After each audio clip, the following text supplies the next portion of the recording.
Good evening, dear colleagues.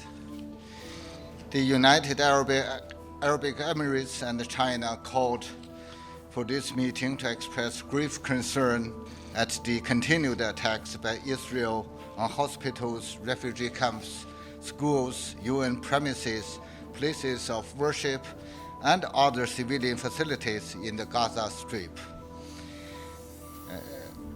including most recently on the Jabalia and El Maghazi refugee camps, El Fakhura School, and the Dar el-Shifa Hospital in Gaza City.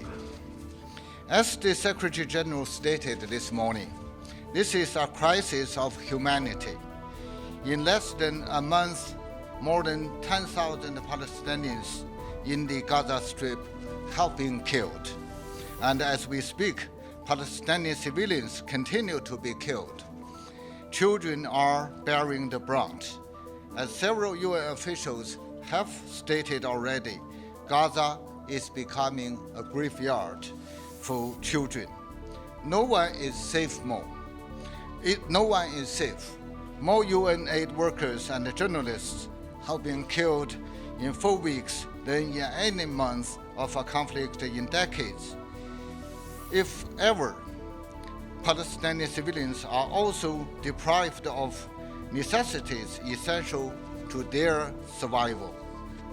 In the midst of this catastrophic situation, we emphasize the need for the Security Council to act with urgency and adopt a meaningful and actionable resolution. Over the past couple of weeks, members of the Security Council have been working tirelessly to this end. We call for an urgent humanitarian ceasefire. The Secretary General just made the same call this morning, a humanitarian ceasefire now. This is desperately needed to enable full, rapid, safe, and unhindered humanitarian access, including for UN and humanitarian personnel, consistent with international humanitarian law. We urge all parties to take steps urgently towards a cessation of hostilities to ensure the protection of civilians. We demand that the parties to the conflict facilitate the continuous, sufficient, and unhindered provision of essential goods and services to all civilians throughout the Gaza Strip. These must include electricity, water, fuel, food, and medical supplies sustained and at scale. Ambassador Nusseibeh will continue. As we heard today in our briefings, civilians in Gaza cannot even find safety in UN facilities, schools, hospitals, and refugee camps. These civilian facilities have been under attack in violation of international law. It is imperative that their protective status is upheld. We condemn all violations of international humanitarian law, all violence against civilians, including all acts of terrorism and indiscriminate attacks. We condemn the 7th October attacks by Hamas on Israel. We also condemn the indiscriminate attacks by Israel on the Gaza Strip. We express our grave concern at the continued detention of hostages and demand the immediate and unconditional release of all hostages, as well as their safety, well-being, and humane treatment consistent with international law. But the killing and maiming of children, attacks on schools and hospitals in the Gaza Strip, and denying children access to humanitarian assistance are all very grave violations against children. We call on all parties to fully comply with their obligations under international humanitarian law, including the protection of civilians and civilian infrastructure. We reiterate the need for the parties to take measures to ensure the safety and well-being of civilians and their protection, as well as humanitarian and medical personnel, UN personnel, and journalists. Wars have rules, and they must be upheld. Thank you. Thank you. Can you give us an update on the draft resolution and where that might be at, whether you're progressing towards a vote? The discussions are ongoing. The full 15 members of the Council are fully engaged on the draft text, and we will continue trying to narrow the gaps that still exist between Council members on this issue. Ambassador, can we have a clarification? Look, I think the gaps remain on what is achievable on the ground, where the political appetite is among some of the major players on this file, and the crisis on the ground as well. I think the most pressing need on the ground, which all Council members have recognized, is the urgent humanitarian need. But I think the bigger problem, which also many Council members have recognized, is that without a cessation of hostilities or some kind of humanitarian truce that is immediately implemented, far too many civilians have already lost their lives, and far too many more will continue to lose their lives unless that is put into place. But those are some of the parameters of where the gaps in the discussion exist, and I think the conversations are ongoing to try and have impact on the ground. So it looks like at the Security Council, you don't even agree on the number of casualties. The French ambassador just came here and talked about 7,000 people dead. You say over 10,000. Do you agree on the number? The number we're using is from UN official briefings. So we'll leave it at that. I don't mean to be morbid, but there are a number of innocent lives under the rubble today. So until everybody is accounted for, we actually don't have a sense of the full scale. But the numbers so far are the ones that the UN are giving us, and I think we can all rely on those numbers.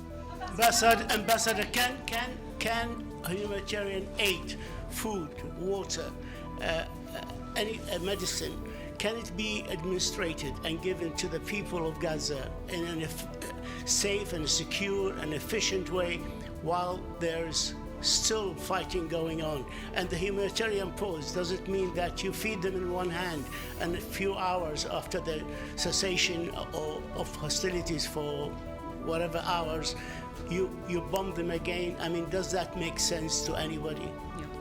No, thank you for the question. I think you're all expressing some of the frustration that Council members express daily in our discussions and deliberations. The number of trucks going in are very clearly not at the scale required. They're not even at the scale that existed prior to the war on Gaza, so clearly insufficient, and in particular with the ongoing hostilities, even less sufficient than they were before. This is a requirement of international humanitarian law, and we are all committed to doing what we can with partners on the ground. Egypt has played a very important role on this, but also with other partners on the ground, with Israel in the Gaza Strip, as well as with partners from around the world who have contributed to the devastating humanitarian situation to try and scale up at the scale that the UN has itself asked for, and that is quite a large scale up that needs to happen. I mean, just today in my national capacity, I'll mention that the UAE president has launched an emergency field hospital that will be set up in Gaza. 5 aircraft have left Abu Dhabi airport this morning and will be arriving in the Al Arish airstrip shortly, and we will try and set up an emergency field hospital in Gaza, crossing through the correct borders. We've also announced that we will be taking 1,000 Palestinian children who require medical treatment along with their families to come and rehabilitate in the UAE. So we are working on all of these fronts to try and help people who have just seen far too much suffering already. Is that with Israel agreement, or do you mean in Egyptian borders near Rafah? I will share all of the details in the coming day or two. This is being operated from headquarters. Will both UAE and China be at the Thursday meeting in Paris? Will there be a representative? We are sending a minister to that meeting, the Paris meeting. At this moment, I don't have further information on that. What I can tell is that I fully agree with what Ambassador Nusaybeh has shared with us. In our national capacity, we have made our position known. And meanwhile, as the presidency of the Security Council, what I can tell is that I will continue to take the current situation in Gaza as the top priority of the Security Council. And that's, I'm sure, is also your request, and we will do whatever your concerns are our concerns, and we will do whatever we can to realize the ceasefire, to protect more civilians, to avoid further humanitarian catastrophe and also to prevent further spillover to the neighboring region. That's very much important for the peace and security for the whole region. So we will do whatever we can along the right direction. That might be challenging, that might be difficult, and that's why this Middle East issue has been there for so long, but we will never give up. When's the next council meeting or consultation? There will be a council briefing, I believe, on Thursday, but under the Chinese presidency, we intend to call for regular briefings, meetings, formal and informal, to keep the spotlight on this very, very critical humanitarian catastrophe that is unfolding on the Gaza Strip. And thank you for your support. Thank you. Irish TV. People outside this building, ordinary people, cannot understand why you can't reach agreement. You're diplomats. It's literally your job. Why can't you reach agreement when 420 children a day are dying or being injured? I think that's a fair question. I think the Council feels enormous pressure to reach agreement on how to help and impact the dire situation on the ground. The General Assembly has met and spoken. 121 countries did reach agreement. So there is clearly an emerging consensus of what needs to happen next. But the Security Council is being looked to operationalize our impact on the ground and to save lives. So today the priority is saving lives, particularly the 4,000 children that have been reported killed already in this conflict. And I think that's what's motivating council members to meet regularly and try and find agreement on the next steps forward. So we are working night and day, and of course there have been a number of diplomatic efforts in parallel in the region. You will have seen the US Secretary of State is in the region. You will have seen a number of other foreign ministers and heads of state heading to the region. I think all eyes are on trying to ameliorate this situation and to prevent wider regional spillover. We are working night and day on it. Too many people have lost their lives, including far too many humanitarian workers and UN workers. The number's almost up to 90 now in a very short space of time. It is tragic, but we are working round the clock to try and do what we can.